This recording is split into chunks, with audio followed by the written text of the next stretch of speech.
Bismillahirrahmanirrahim. Assalamualaikum warahmatullahi wabarakatuh. Alhamdulillahi rabbil alamin. Wabihi nasta'inu ala umurid dunya waddin. Wassalatu wassalamu ala ashrafil mursalin wa ala alihi wa ashabihi ajma'in, amma ba'du. Raditu billahi rabba wa bil islami dina wa bi muhammadin nabiyyan wa rasula. Allahumma rabbana zidna ilma warzuqna fahma. Allahumma arinal haqqa haqqan warzuqna ittiba'ah wa arinal batila batilan warzuqna ijtinabah waj'alna mimman yastami'una al-qawla fayattabi'una ahsanah wa adkhilna birahmatika fi ibadika salihin. Bapak Ibu yang dirahmati Allah Subhanahu wa taala, jemaah salat maghrib yang dirahmati Allah, rekan-rekan sekalian, mari kita awali kajian pada malam hari ini dengan sama-sama membaca al-basmalah. Bismillahirrahmanirrahim. Ada tersisa dua tema lagi. Ada tersisa dua tema lagi mengenai fikih munakahat, yaitu pertama tentang masa iddah yang hari ini akan kita bahas, dan selanjutnya akan membahas tentang al-hadanah, tentang pengasuhan. Insya Allah jika umur kita panjang,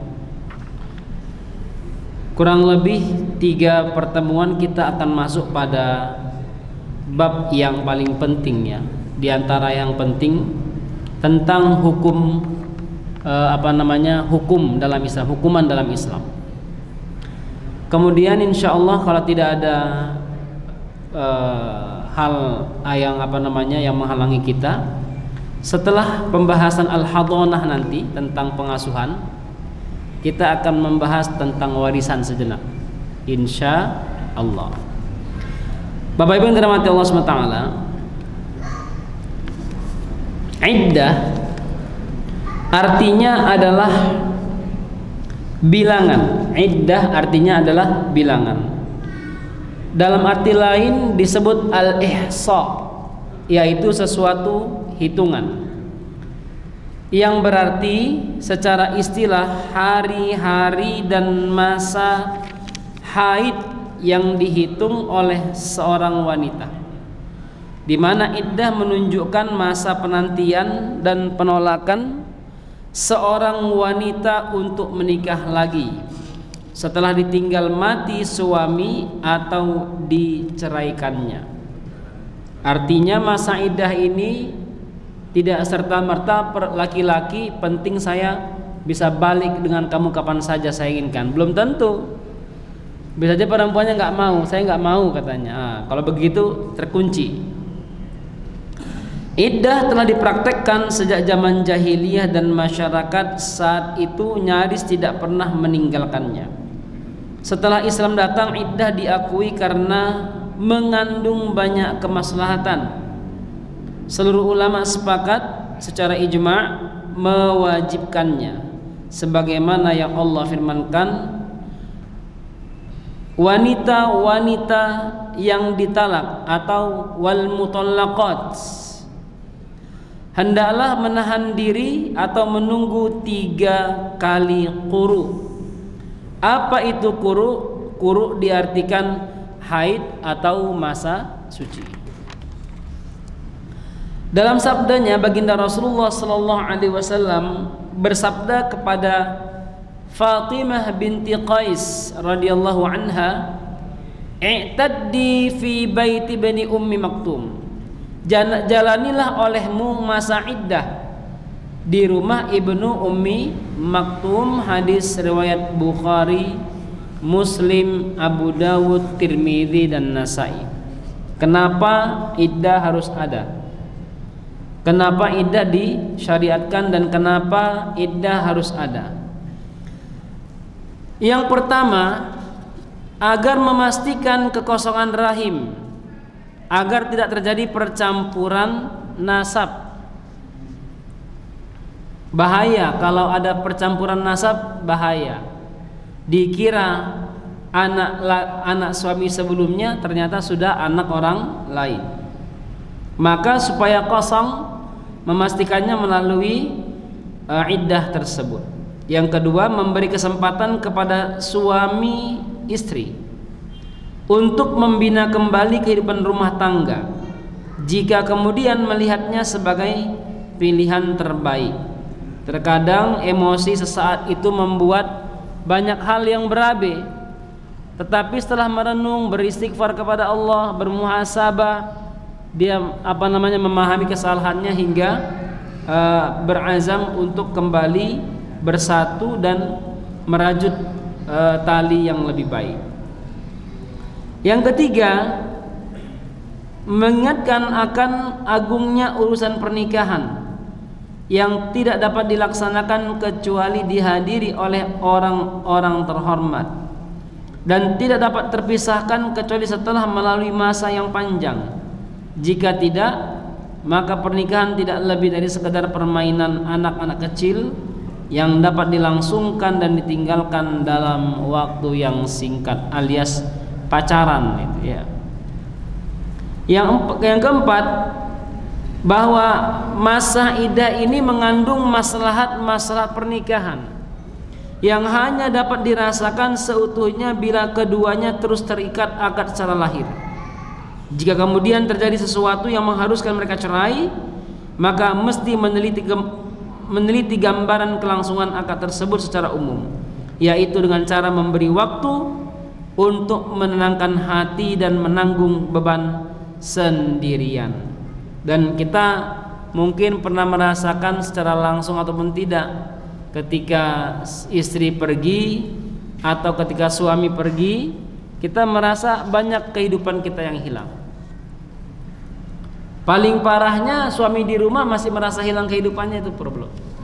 Ya, atau suaminya, istrinya masih di rumah masih merasa ada yang hilang, gitu. Berarti perlu diperbaiki sesuatunya itu. Bapak Ibu yang dirahmati Allah SWT, maka iddah itu bukan hanya memastikan bersihnya rahim, tapi banyak hal yang perlu dipahami di dalam iddah tersebut. Kemudian macam-macam iddah. Iddah itu tidak satu, tidak sekedar 3 quru. Ada macam-macamnya. Di antaranya yang pertama, bahwa iddah wanita yang masih mengalami haid, yaitu selama 3 kali masa haid. Artinya walaupun dia sudah berumur 45 tahun, 50 tahun atau 55 tahun atau 60 tahun, selama dia masih haid, maka hitungannya 3 quru atau 3 kali haid atau 3 kali masa suci. Yang kedua, iddah wanita yang tidak lagi mengalami haid, yaitu selama 3 bulan. Ya, saya ulangin, iddah wanita yang tidak lagi mengalami haid, yaitu selama 3 bulan. Yang ketiga, iddah wanita yang ditinggal mati suaminya, yaitu 4 bulan 10 hari, arba'ata ashhuri wa ashra. Bagi mereka yang ditinggal mati suaminya selama dirinya tidak hamil. Kalau hamil, maka sampai keluar anaknya, sampai melahirkan anak yang dikandungnya. Yang keempat, iddah wanita yang sedang hamil, yaitu sampai melahirkan. Nah, seperti inilah gambaran umum dari masalah iddah para wanita atau menjalani masa iddah tersebut.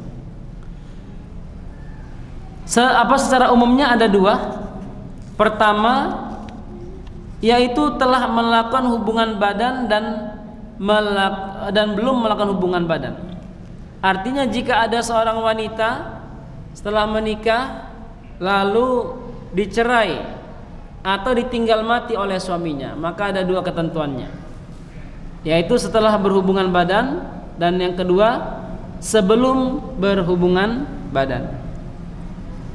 Yang pertama, jika iddah wanita yang belum melakukan hubungan badan, istri yang belum melakukan hubungan badan lalu dicerai, maka tidak perlu menjalani iddahnya. Dalilnya firman Allah Subhanahu wa taala,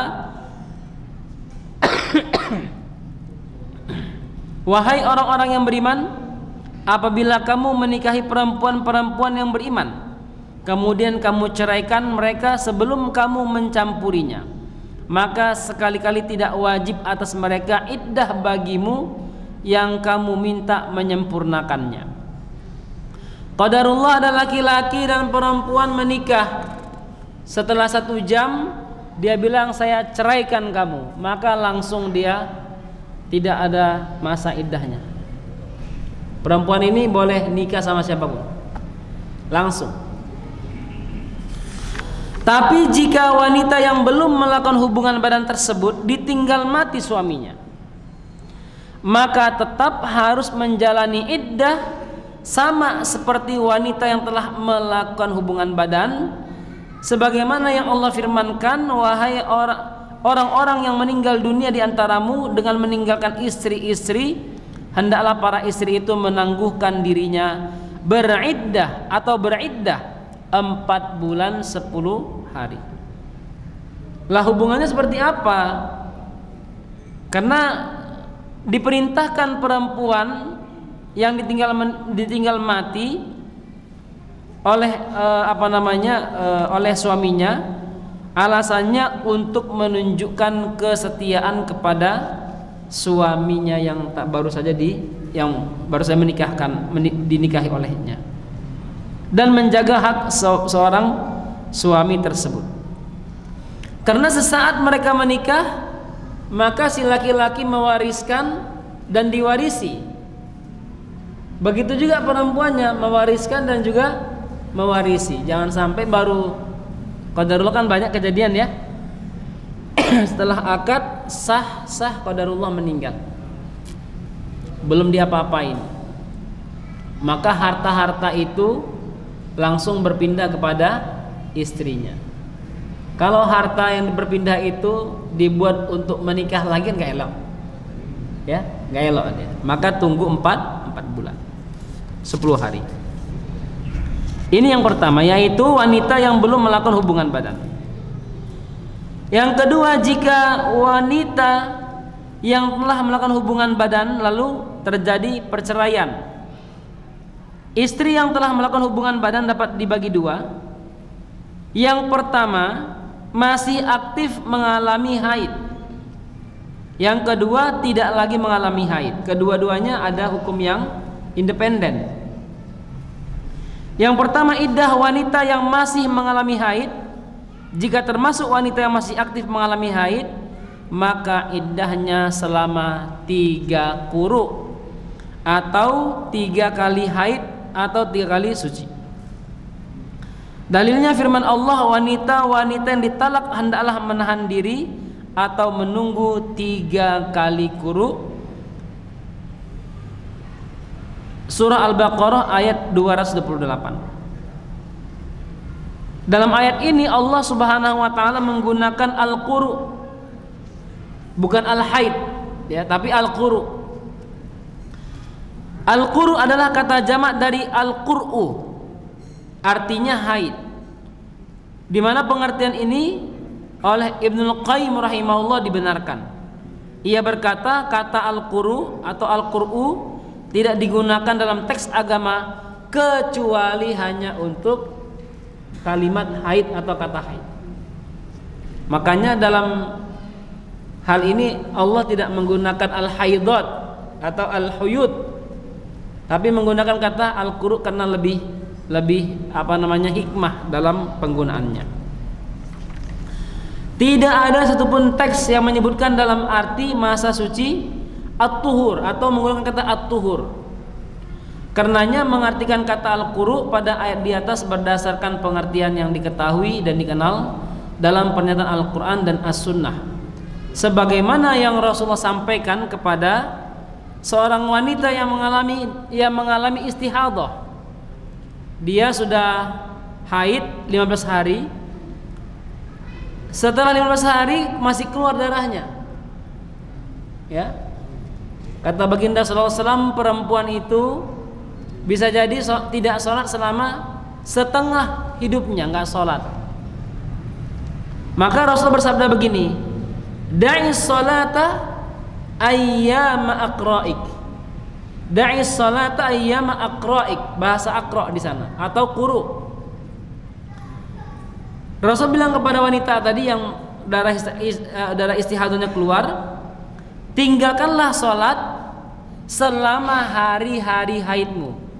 Artinya jika ada perempuan yang kena masa haid 3 hari berlanjut, sepekan berlanjut, biasanya sepekan, tapi masih lanjut sampai setengah bulan atau 2 pekan. Setelah 2 pekan, maka yakinkan darah itu bukan lagi darah haid. Maka dia harus mencuci kemaluannya, tidak harus mandi, ya, mencuci kemaluannya, lalu berwudu, kemudian melaksanakan sholat seperti biasa. Bapak Ibu yang dirahmati Allah Subhanahu wa taala. Hukum wanita yang masih haid tapi tidak mengalaminya. Ada wanita yang masih umur haid tapi haidnya mungkin tidak keluar.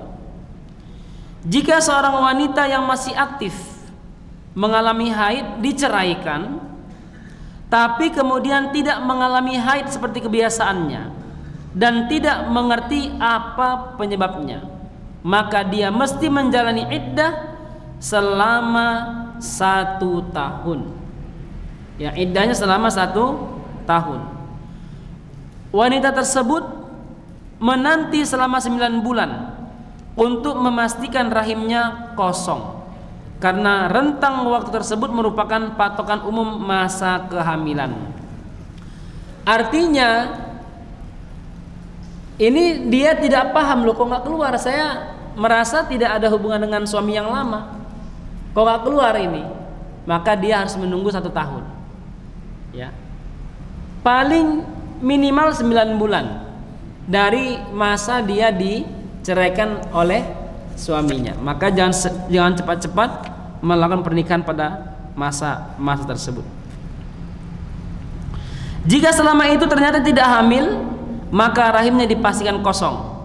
Setelah itu dia baru menjalani iddah seperti wanita menopause, yaitu 3 bulan. Demikianlah keputusan yang dibuat Umar bin Khattab radhiyallahu anhu. Imam Syafi'i menjelaskan, itulah keputusan Umar radhiyallahu anhu yang diterapkan kepada kaum Muhajirin dan Ansor. Sejauh yang kami ketahui, tidak seorang pun dari mereka membantahnya. Kemudian usia menopause. Para ulama berbeda pendapat tentang usia menopause. Ada yang mengatakan 50 tahun dan ada pula yang mengatakan 60 tahun. Sebenarnya setiap wanita mengalami usia menopause yang berbeda-beda. Syekhul Islam Ibnu Taimiyah menjelaskan, masalah menopause berbeda berdasarkan kebiasaan wanita. Tidak ada batas usia yang pasti dialami oleh semua wanita. Maksud ayat di atas adalah menjelaskan masa menopause yang dialami masing-masing wanita. Sejatinya kata al-ya'as atau menopause ini adalah lawan kata dari ar-raja', harapan. Sehingga wanita yang putus asa dari kemungkinan haid dan tidak lagi mengharapkannya telah mengalami menopause meskipun dia baru berusia 40 tahun atau sekitar itu.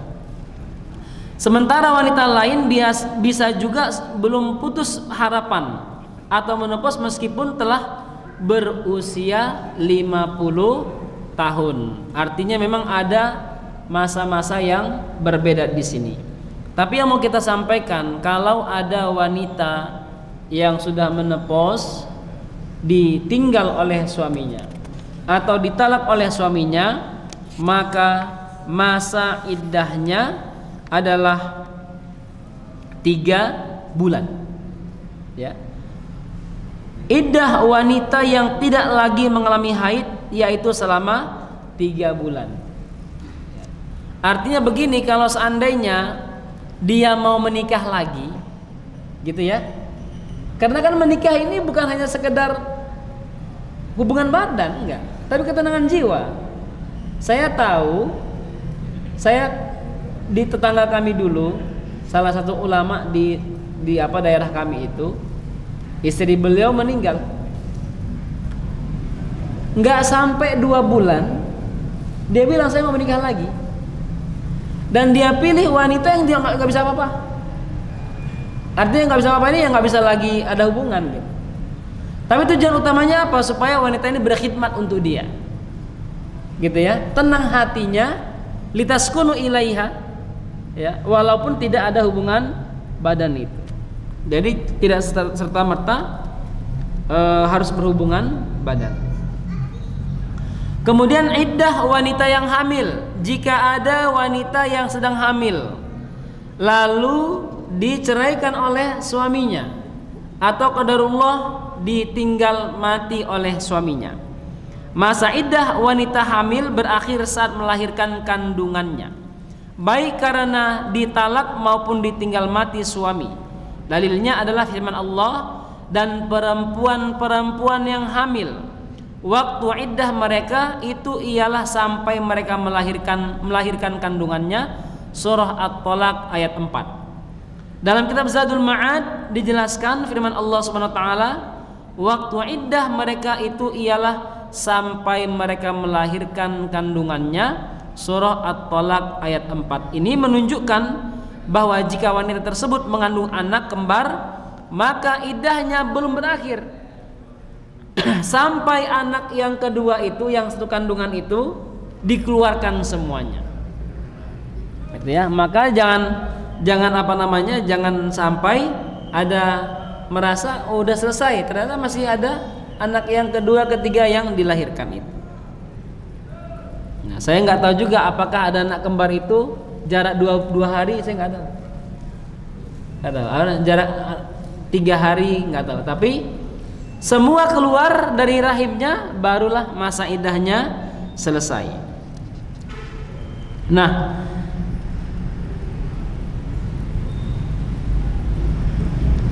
hal ini juga menunjukkan bahwa masa iddah wanita yang harus mengosongkan rahimnya adalah hingga melahirkan kandungannya.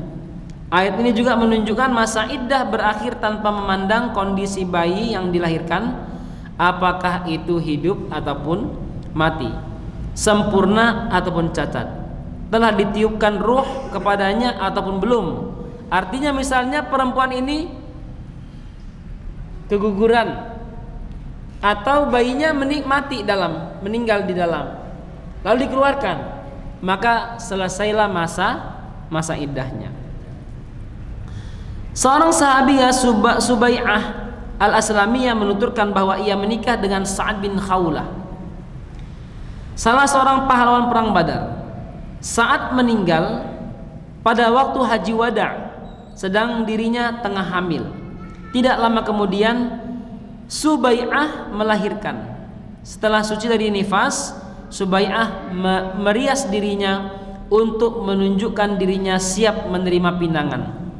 Melihat hal itu, Abu Sanabil bin Ba'kak dari Bani Abdud Daur menemuinya seraya berkata, "Kulihat engkau merias diri, apakah engkau hendak menikah? Demi Allah, engkau tidak boleh menikah sebelum melewati 4 bulan 10 hari." Artinya masa kehamilan Subai'ah ini tidak sampai 4 bulan 10 hari, gitu ya.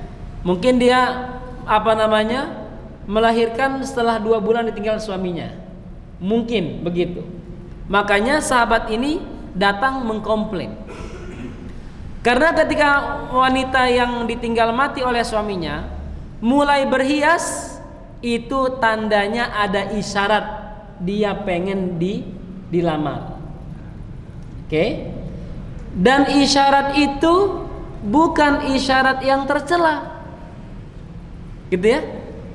Itu nggak tercela, itu terpuji, menunjukkan apa? Dia masih normal dan dia pengen diterapkan syariat kepadanya. Begitu. Selama tidak tabarujan jahiliyah, itu boleh dilakukan.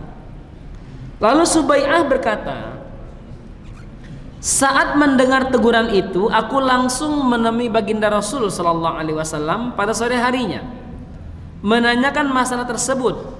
Maka beliau menjelaskan bahwa diriku telah halal menikah sejak habis melahirkan dan menganjurkanku menikah jika memang menghendakinya.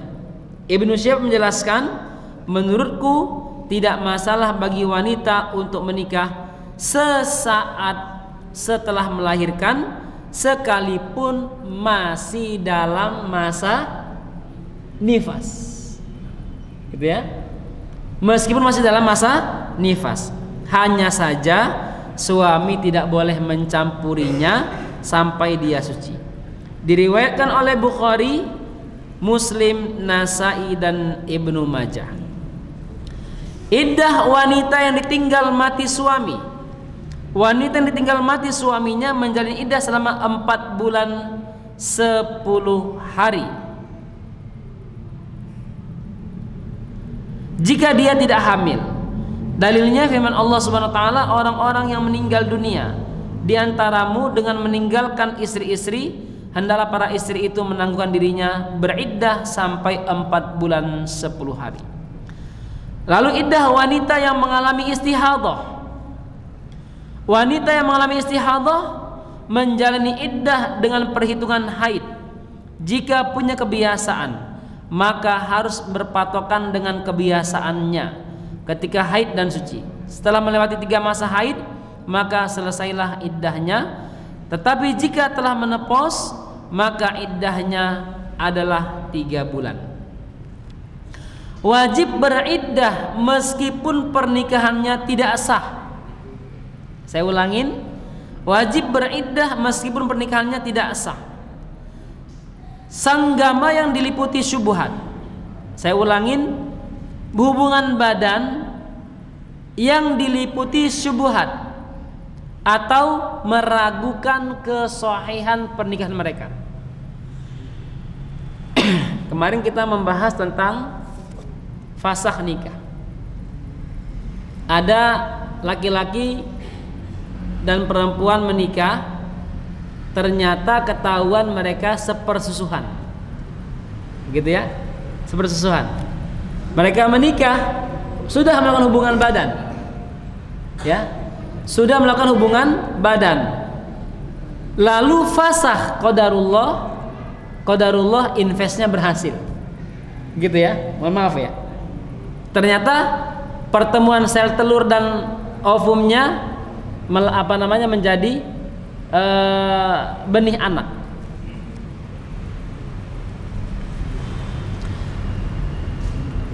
Senggama yang diliputi syubhat tetap membuat pihak wanita wajib menjalani iddah.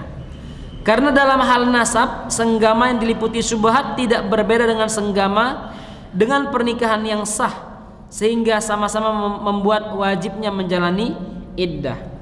Iddah juga wajib dijalani akibat pernikahan yang tidak sah selama telah melakukan hubungan badan. Tapi wanita yang berzina tidak wajib menjalani iddah, karena iddah ditetapkan untuk menjaga garis keturunan. Sedang zina tidak mengakibatkan terjalinnya nasab. Inilah merupakan pendapat mazhab Hanafi, Syafi'i dan Sauri, juga pendapat Abu Bakar dan Umar. Makanya KUA memfasilitasi pernikahan mereka itu. Ya, ketika terjadi perzinahan itu, udah ketahuan hamil, tetap difasilitasi. Kenapa? Karena itu bukan anak dia. Walaupun yang menikah itu laki-laki menzinai dia, gitu ya. Karena perzinahan itu di luar syariah, di luar koridor syariah.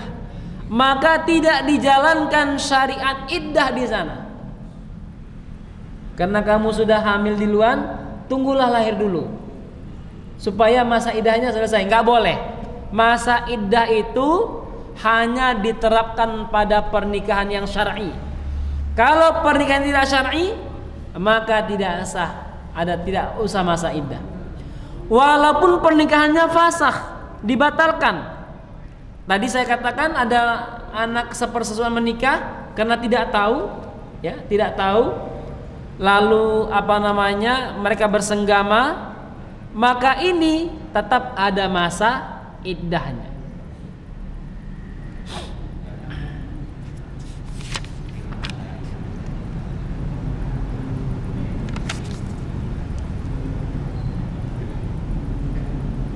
Baik Bapak Ibu, sebelum saya lanjutkan, mungkin ada yang mau ditanyakan, dipersilakan.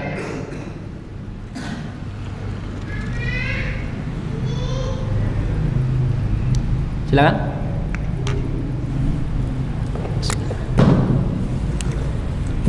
Assalamualaikum warahmatullahi wabarakatuh. Kalau bagi wanita yang tidak pernah haid, ada masa iddahnya apa tidak? Apa diberlakukan sama dengan orang yang menopause? Saya tuh punya saudara, anaknya bude itu sama sekali tidak haid. Saya nggak jelas suaranya nggak jelas. Ya. Ya. Kalau wanita yang tidak haid, apa berlaku masa iddah? Apa diberlakukan sama dengan wanita yang sudah menopause? Kan aja. Assalamualaikum warahmatullahi wabarakatuh. Wanita yang tidak haid. Ya, yang tidak pernah haid. Wanita yang tidak haid, gimana tadi? Apa? Sama sekali tidak pernah haid. Kasih. Oh ya, emang memang dia itu tidak pernah haid. Tidak pernah haid. Iya, istilahnya wanita apa? Candy atau Candy itu? dari awal, Pak. Dari awal itu tidak pernah haid memang. Itu saya punya saudara anak bude begitu. Oh gitu Pak ya? Iya. Apa? Berarti dia tidak haid, berarti tidak hamil juga ya? Enggak. Punya suami. Betul ya? Iya. Enggak hamil. Enggak, berarti nggak bisa hamil ya? Enggak. Iya. Baik. Jadi kalau kita merujuk tadi pada ketentuannya, di samping begini. Wanita yang tidak lagi mengalami haid, maka kita kiaskan wanita tadi itu yang memang tidak ada haidnya. Baik tidak haid dari awal ataupun tidak haid karena bahasa menopause atau karena halangan yang lain, maka dia termasuk dalam iddahnya hanya 3 bulan saja. Itu artinya kalau dia menikah qadarullah karena memang mungkin ketidaknyamanan berpisah, maka tetap hanya 3 bulan masa iddahnya. Gitu ya Pak ya. Baik, silakan yang lain.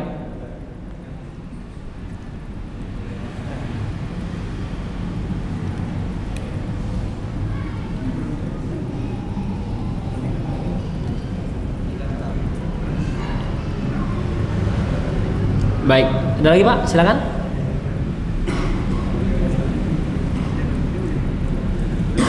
Dari ibu-ibu, ya sana.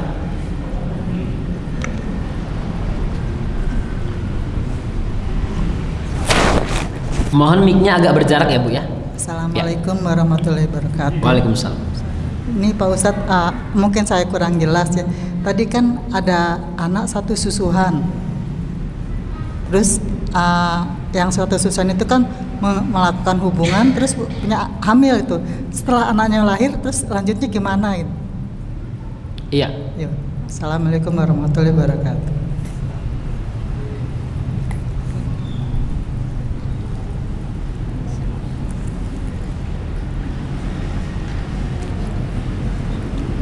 Baik. Anak sepersusuhan kemudian terjadi pernikahan. Setelah hamil gimana? Nah, karena nikahnya fasakh, rusak nikahnya, batal nikahnya, maka dia, anak itu dibintikan ke ibunya. Abdullah Isa bin Maryam ke ibunya, bukan ke ayahnya. Kenapa? Pernikahannya fasakh. Tetapi tidak membuat keduanya berdosa. Begitu ya. Dan orang-orang tidak akan menjadikan itu aib karena ketidakpahaman. Tetapi beda dengan zina. Zina memang bukan pernikahan ya. Begitu. Artinya nikah itu awalnya nikah resmi, qadarullah, fasakh dia. Nikahnya dibatalkan oleh KUA.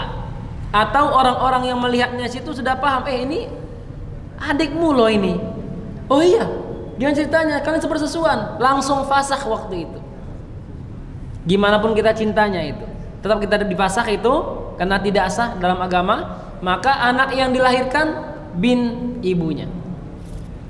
Gitu ya Bu ya. Yang lain silakan. Ada lagi? Bapak, ibu-ibu?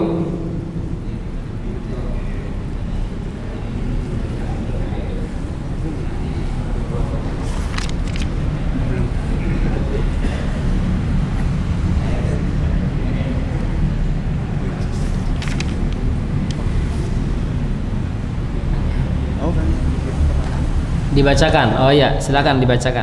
Ya. Assalamualaikum warahmatullahi wabarakatuh. Alhamdulillah. Afan, saya ingin bertanya, ketika ada seorang wanita dan laki berzina dan si wanitanya ini hamil dari zina lalu dinikahkan, pertanyaan saya, apa harus menunggu lahirnya wanita itu atau bisa langsung dinikahkan Ustadz? Barakallah.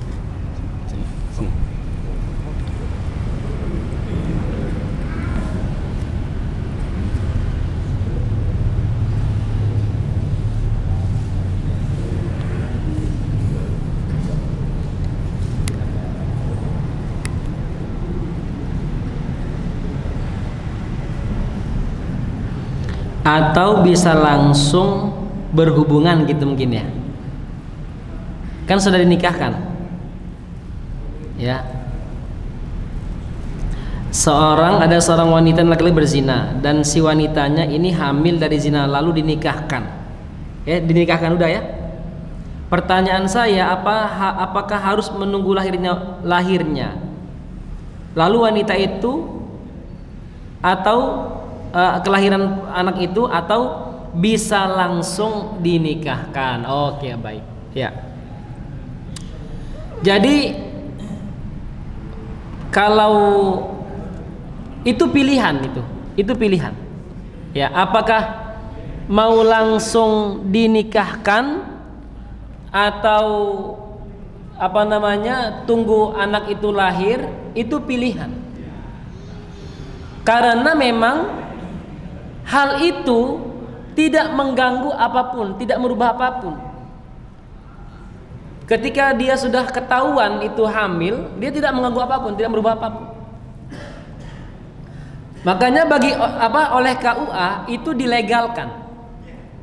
Ya, itu dilegalkan, nggak ada masalah. Dia dinikahkan nggak ada masalah. Apalagi kalau tujuannya untuk menutup aib, itu banyak dilakukan. Tetapi kalau misalnya ada pahlawan nih, ya, yang menzinahi dia nggak mau bertanggung jawab, lalu datang pahlawan bilang begini, biar saya menikahin kamu, saya menerima mau apa adanya, karena saya sangat mencintai kamu, gitu ya. Nah, ini baiknya memang dia lahir dulu, supaya apa? Supaya tidak menjadi aib di tengah masyarakat tentang perbuatan dia dengan perempuan itu. Pernikahannya tidak menjadi aib. Nah, tetapi kalaupun memang mau dinikahkan, tidak ada masalah, boleh dinikahkan, baik menunggu perempuan itu melahirkan ataupun tidak melahirkan, boleh dinikahkan. Gitu ya. Baik, silakan yang lain. Ya, di belakang.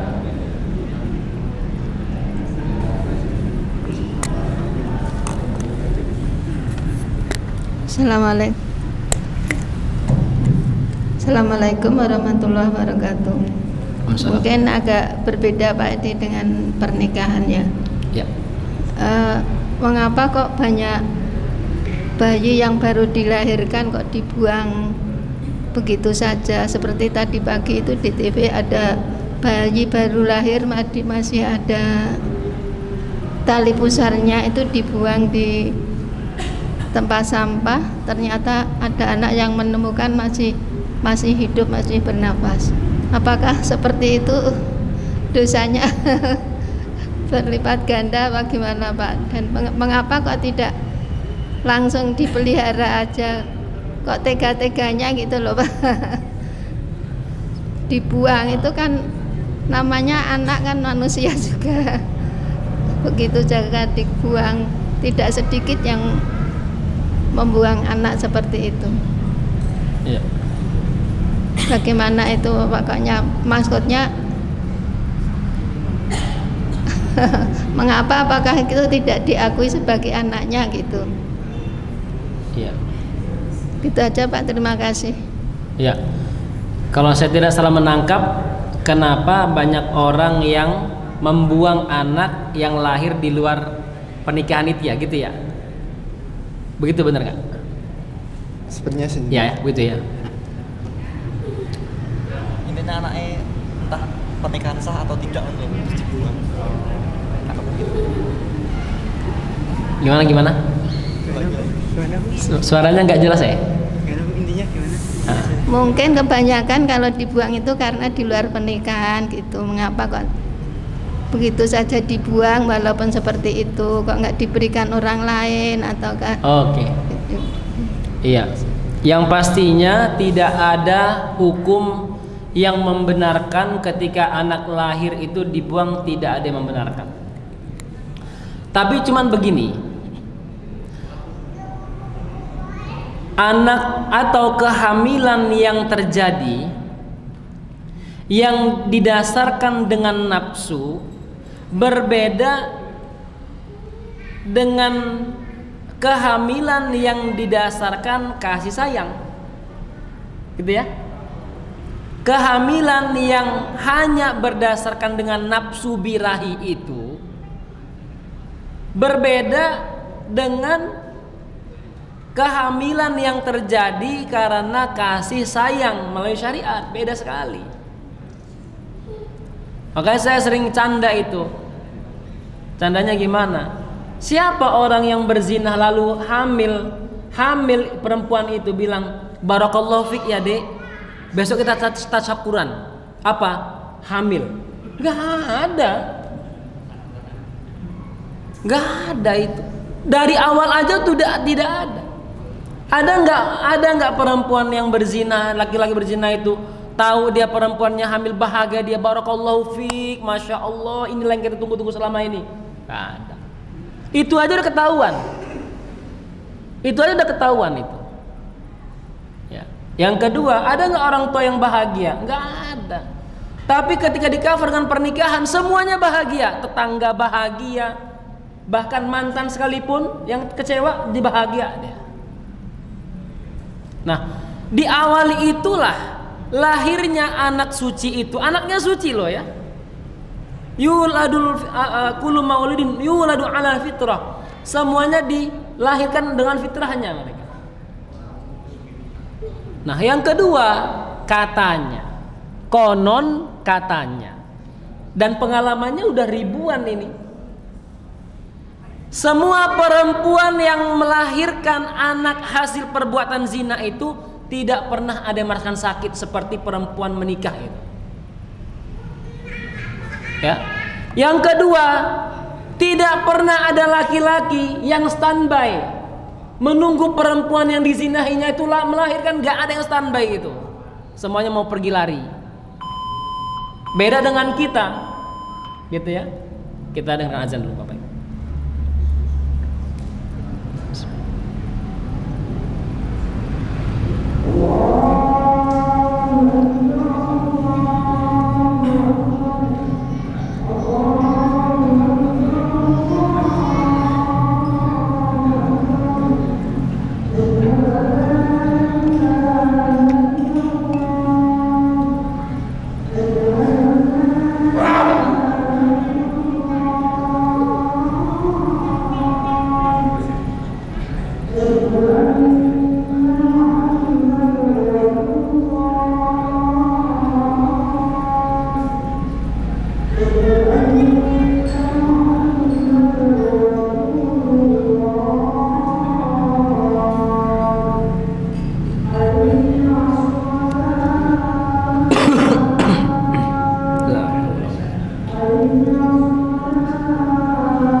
Muhammadur Rasulullah sallallahu alaihi wasallam.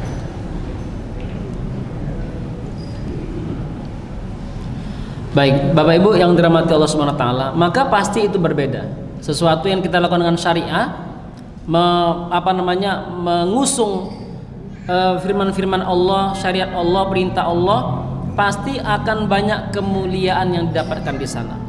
Tetapi ketika harga diri kita ini kita jatuhkan dengan menjauhkan diri dari perintah Allah, maka harga dirinya akan murah sekali.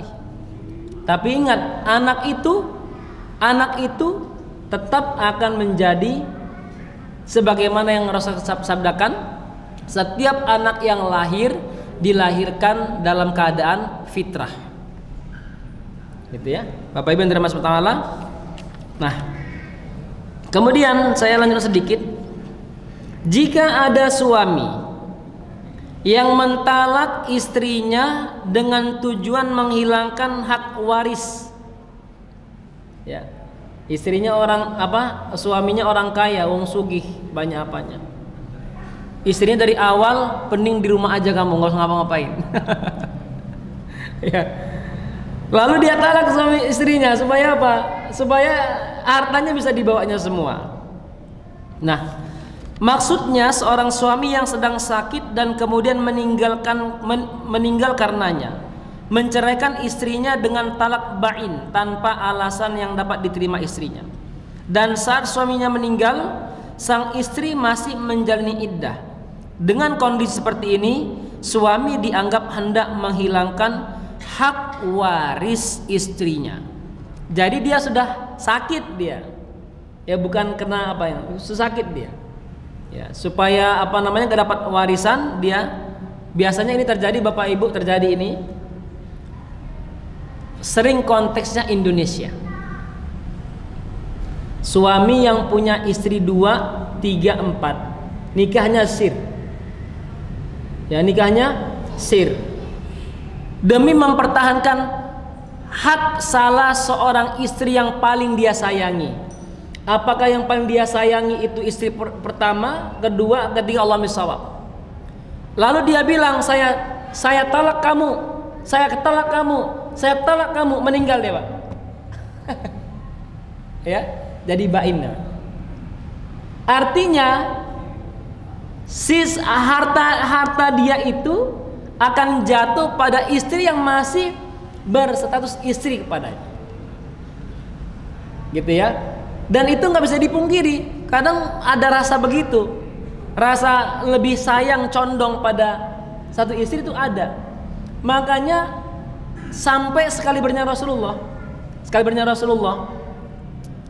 ketika Rasulullah Shallallahu Alaihi Wasallam dalam kebimbangan, apakah Rasulullah Shallallahu Alaihi Wasallam akan menghabiskan waktu dengan Aisyah radhiyallahu anha, padahal istrinya ada 11, gitu ya.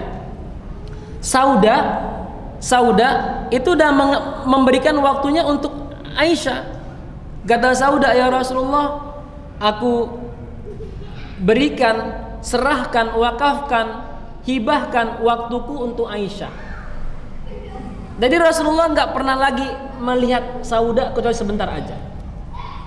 Nah, sampai sekali bernya Rasulullah Sallallahu Alaihi Wasallam punya kecondongan kepada Aisyah. Bahkan ketika Rasulullah dikata-katain sama Aisyah ketika membawa madu, ya, madunya bau basi, busuk, expired. Padahal madunya baru diambil dari tempatnya. Langsung Rasulullah Shallallahu Alaihi Wasallam mengharamkan madu itu. Lalu turun surah At-Tolak, gitu ya, surah At-Tolak. Lalu Allah katakan, ketika kamu dalam keadaan bimbang, fala tamilu mailal kullal maili fatadaruha kal mu'allaqah. Ada punya istri banyak, maka jangan sampai secara fisik condong pada satu istri lebih daripada yang lain. Ini bukan ngajari Bu ya, mohon maaf ya Bu ya, ini bukan ngajarin Bapak, ini cuma ngasih tahu saja. Karena hati itu nggak bisa dipungkiri, tetapi ada caranya supaya kelihatan adil. Karena bagaimana caranya? Jangan terlalu condong pada istri yang satu sampai membuat istri yang lain merasa diabaikan. Begitu. Dan hari ini problematika di Indonesia, ketika sudah menikah 1, 2, 3, 4, mulai mengurangi banyak waktu dengan istri yang pertama, kedua dan ketiga, akhirnya ya siapa yang terima minta untuk dicerai. Begitu Bapak Ibu yang dirahmati Allah SWT, maka ini perlu diantisipasi, jangan sampai, dan Islam melarang itu. Jangan sampai ada suami yang mentalak istri dengan tujuan supaya menghilangkan hak waris istrinya. Semoga Allah bimbing kita dan memahamkan kita terhadap perkara-perkara ini, dan ini adalah syariat Islam. Artinya kalau kita mengikuti ketentuan ini, maka sama dengan kita menerapkan syariat Allah Subhanahu wa taala. Kalau kita melaksanakan sholat menerapkan syariat Allah, maka ketika kita menikah dan mengikuti aturan ini sama dengan kita mentaati Allah Subhanahu wa taala. Dan ingat, yang namanya syariat bukan sekedar sholat, puasa, zakat, haji, tetapi juga adalah semua syariat Islam, bagian daripada perintah Allah yang kalau kita amalkan menjadi ibadah di sisi Allah Subhanahu wa taala. Kurang lebihnya mohon maaf. Insya Allah kita lanjut pada pekan depan. Mari kita akhiri dengan bacaan alhamdulillah dan doa kafaratul majlis. Alhamdulillah alamin, subhanakallahumma hamdika, asyhadu an la ilaha illa anta astaghfiruka wa atubu ilaik. Wassalamualaikum warahmatullahi wabarakatuh.